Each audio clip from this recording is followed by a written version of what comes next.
看它。今天这支影片呢是瑞士琉森一日游行程 Part 2， 也是上一支皮拉图斯山的影片之后呢，要来带大家逛琉森市区。事不宜迟 ，Let's go！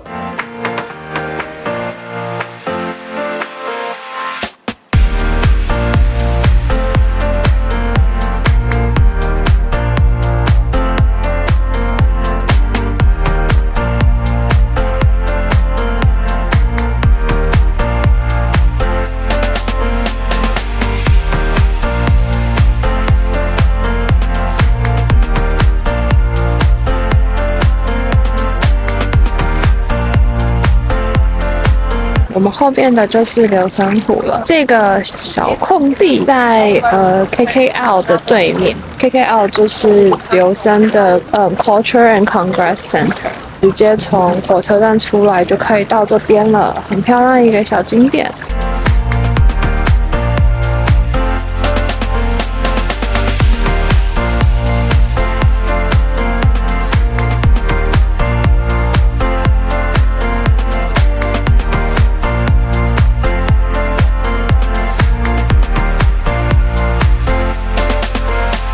我们背后所在之处呢，就是 KKL Luzern 的 Culture and Congress Center， 它是一个还蛮漂亮的一个设计，线条非常的锐利。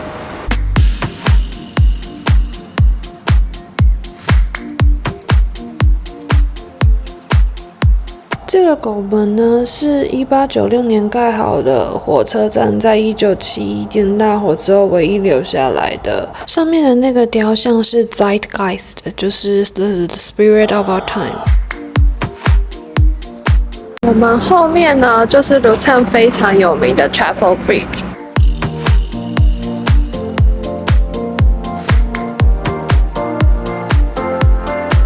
可以看到这个 Chapel Bridge 从这一端绕到这一端不是直的。再看到最远方，大概在这个位置就是 Castle Gush。剩下的行程呢，就是沿着这条路线把所有卢森的景点一口气逛完。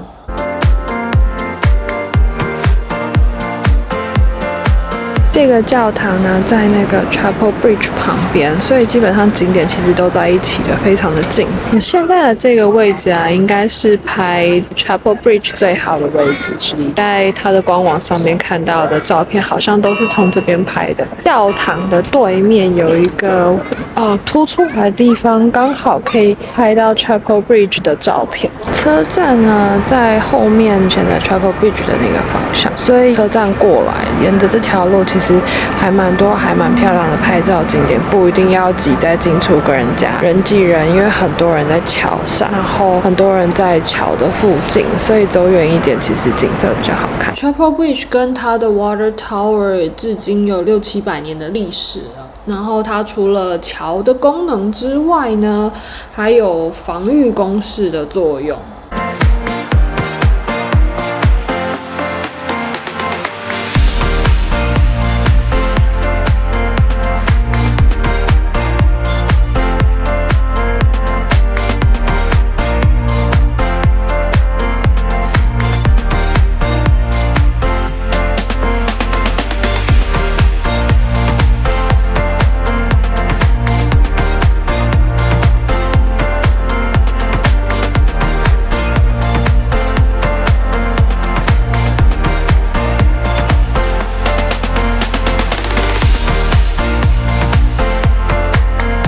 它这个是巴乃迪特蛋的口感，然后上面也是 Hollandaise 酱半熟蛋，然后下面中间是 spinach， 最下面这个好像是饼干，它是 gluten free， 真的很好吃，它有加了 butter， 所以不会那么甜，然后香草味很重的卡士达酱。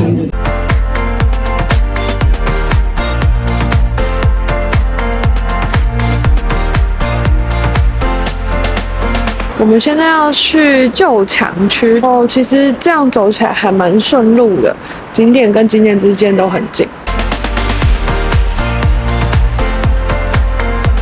我们现在背后的这个就是 Mertur， 开始走这个老城墙的部分吧。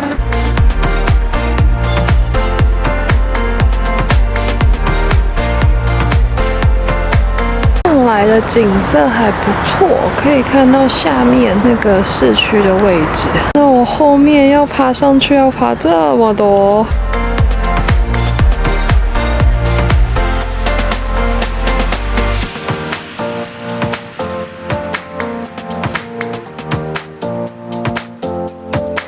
这座城墙呢是大概13世纪开始建的，那原本是就是当做 Luzern 这个地方的类似护城和护城的城墙，或是碉堡要塞什么的。像刚刚一开始看到那个 Nerdturm， 它以前是火药库。那到了1830几年的时候，因为渐渐的大部分的城墙都老旧失修，然后又影响了一些交通建设啊、市容什么之类的，所以拆掉了大部分。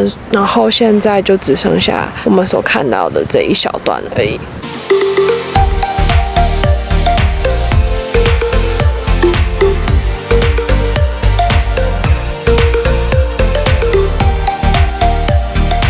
我觉得瑞士常常就是会有这种让人会心一笑的可爱小地方。看，在另外一个入口处有这个。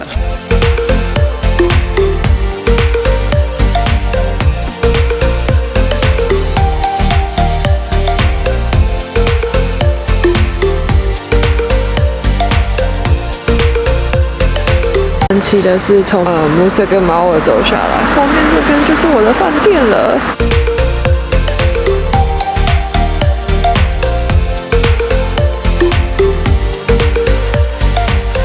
我们现在呢，在著名的 Lion Monument 这边，但是修缮工作看到后面，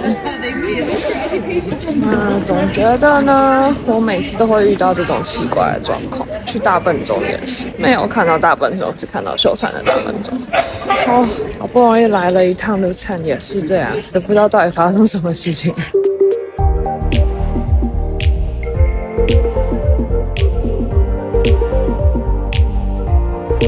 这间店主题是兔子，所以它有很多很可爱的小兔子在这里。